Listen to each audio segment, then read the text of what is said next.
nimalar bor. Ko'ringlarchi, zil 130 mana shunday tarzda tayyorlangani. Bu bir hafta bo'lib deb tayyor bo'lgan ekan. Assalomu alaykum rahmatulloh.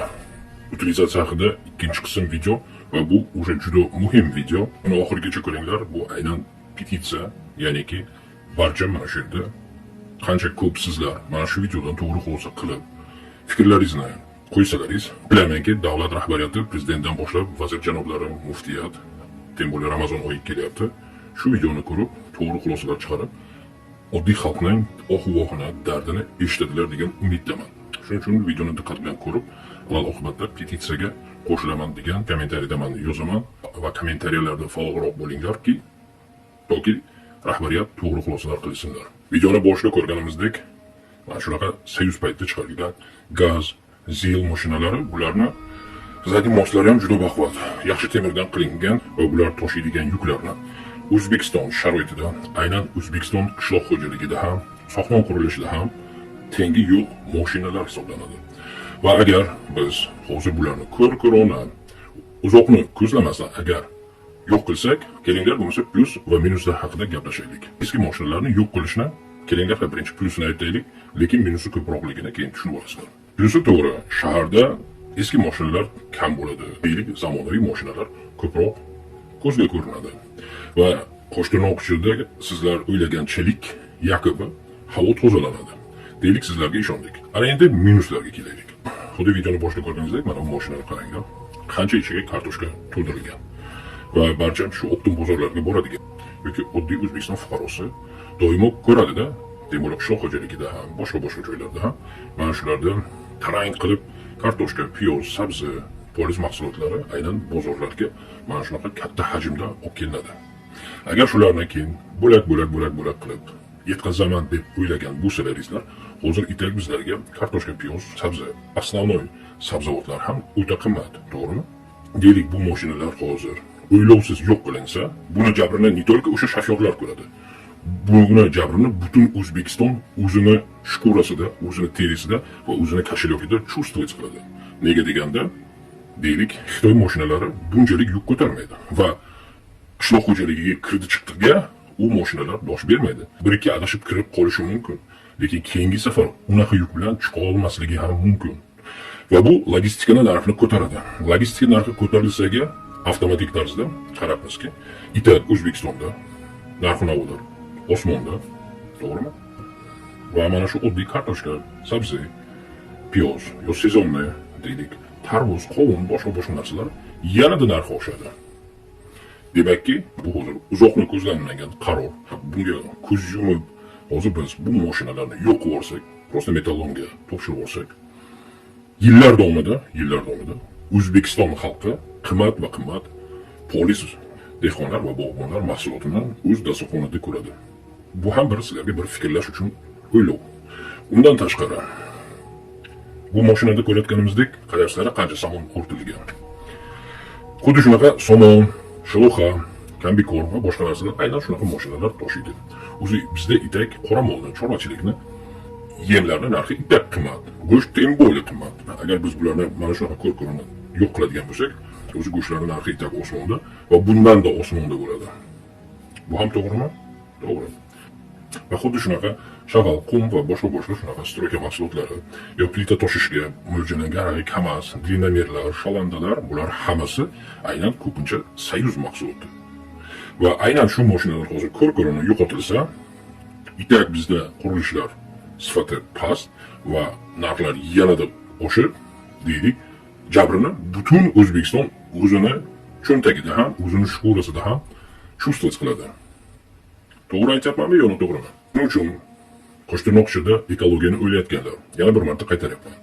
Xitoy mashinalari bo'ladimi yo boshqa mashinalar, ularni o'sha zadniy moslari, boshqa narsalari bu soyuz paytida vijdonan qurilgan, vijdonan ishlatilgan metallar kabi, tem bo'lib O'zbekiston qishloq xo'jaligida ham, boshqa joyda ham ravnatsion zaminasi yo'q.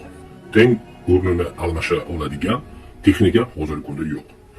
Xitoyniki boshqasini olaman deysizlar. Birinchidan narxi qimmat, ikkinchidan bular hammasi faqatgina har bitta poliz mahsulotini yo umuman любой qurilish bo'ladimi? Deylik, o'sha chorvachilik va boshqasini hammasini tannarxini yanada oshiradi.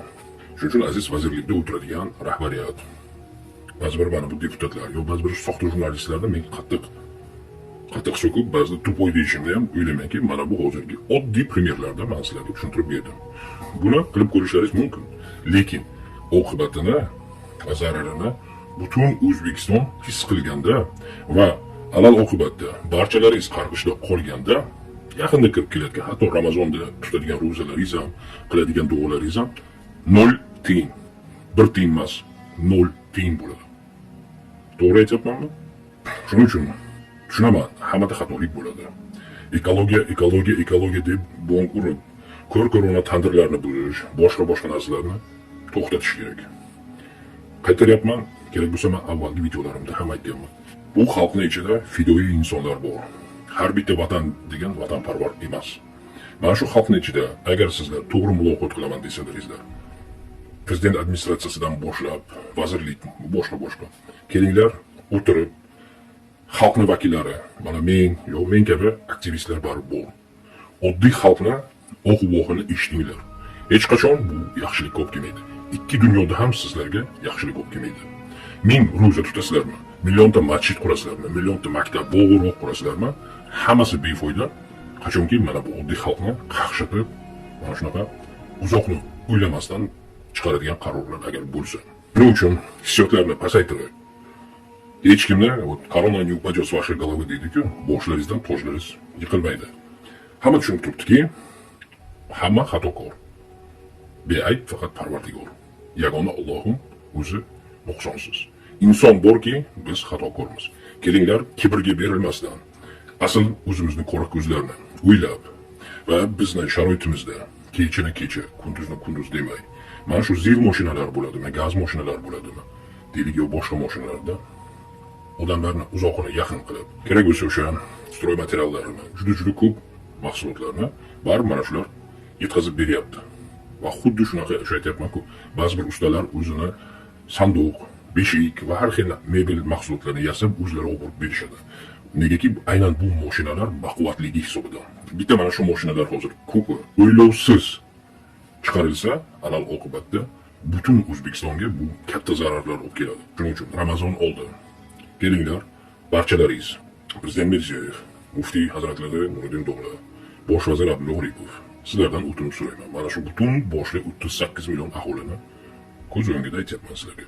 Kelinglar, muloqot uchun bir stollarda o'tirib, kelayotgan ro'za Ramazonlarda agar sizlar darhaqiqat ro'zalarimiz qabul bo'lsin desalaringiz, kelajakda jannatlardan umidlaringiz bo'lsa, Alloh rizoligida kelinglar, hozircha vaqtincha mana shu qarorni ijrosini to'xtatib, buni vdol poperek, od и до boshidan oxirigacha, masalan, chuqur o'rganib, juda ko'pchilik orasida, xalqning orasida muzokaralar yo'lida to'g'ri bir zolotaya seredina, oltin o'rtani topaylik.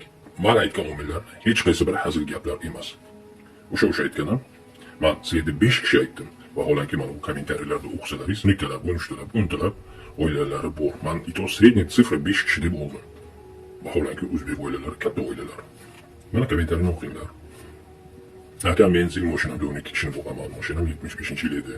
Nima qilaman? Men ham javob beraman. Kechadan beri halovatim yo'qolgan o'zimni. Shuning befarq bo'lmaylikda, janob muftiy, bu sizga ham taalluqli. Sizlarda o'zini bo'lsa ham hadislardan, boshqa narsalardan daraklaringiz bor. O'ylaymanki, xalqni manfaatini o'ylaysizlar. Yana bir SMS. Ming rahmat bolalarim, shu masalani ko'taribsiz. Meni 800 ming pensiyam gaz bilan sizga yetmaydi. Shaxsiy Jigulimda taksi qilib biroz vaqt teplatib turardim. Endi bir so'mga zo'r uyda o'tiribman. Bunaqa odamlar minglagan. Kelinglar bir ratsional o'ylab, buni juda ko'p yechimlari bor va kerak bo'lsa mana meni nomerlarim pastda kommentariyada bor. Iltimos, befarq bo'lmaylik. Mana shu petitsiya yo pastdagi har bitta mana shu ikkita rolikdagi kommentariyalarni o'qib, to'g'ri xulosa qilinglar. Agarda kelajakda Allohning rahmatidan umidlaringiz bo'lsa. Okalar, hamma narsaga mana shu 1975 sabab bo'libdi. Mashinani sostoyaniyasiga qarab olganmiz shu paytgacha.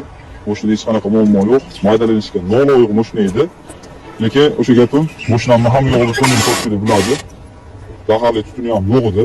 Sababini takomillashtirib, injektor qilib qo'yganda. Shunchaki jalka. Masalan, mana shu texnikam bitta, shu texnikam bor.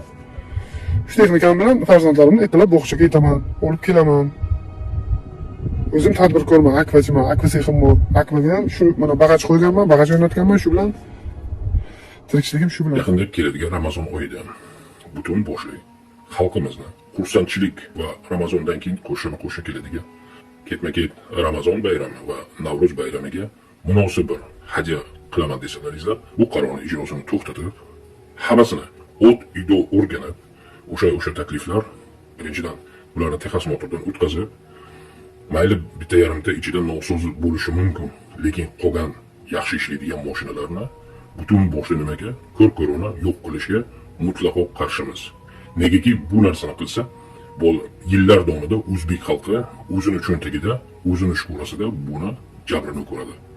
Shuning uchun sizlardan o'tinib so'rayman, deb Allohning nomiga sizlardan o'tinib so'rayapmanki, pastdagi kommentariyalarni o'qib, petitsiyalarga qo'shilgan odamlarni bu qaror bekor qilinsin haqida to'g'ri tafakkurlar qilib, kelinglar bir muloqot qilaylik-ku, xalqimizning dardiga sherik bo'lib, yangi O'zbekistonda, yangi uslubda to'g'ri qarorlarni muloqot orqali yechimini qilib, otanga balli deb ikki tomon roziligi yo'lida kuchlarimizni birlashtiraylik. Mana shunaqa gaplar aziz muxlislar, befarq bo'lmanglar.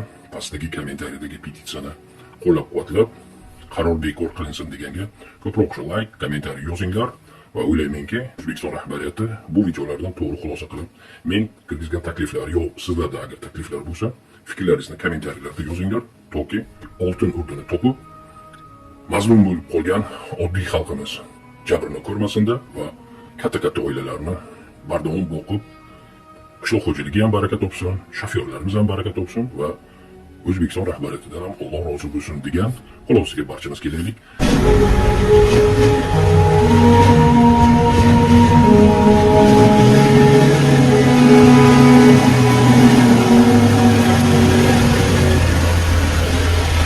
Yaqinda keladigan Ramazonlarda barchalarimizning ibodatlarimiz Alloh o'z dargohida qabul aylasin deya, ro'zg'orlarimizga tinchlik barakot tilagan holda, bozorlarimizda narxlar arzon bo'lsin deya, Allohumma solli ala sayyidina Muhammad va alhamdulillah.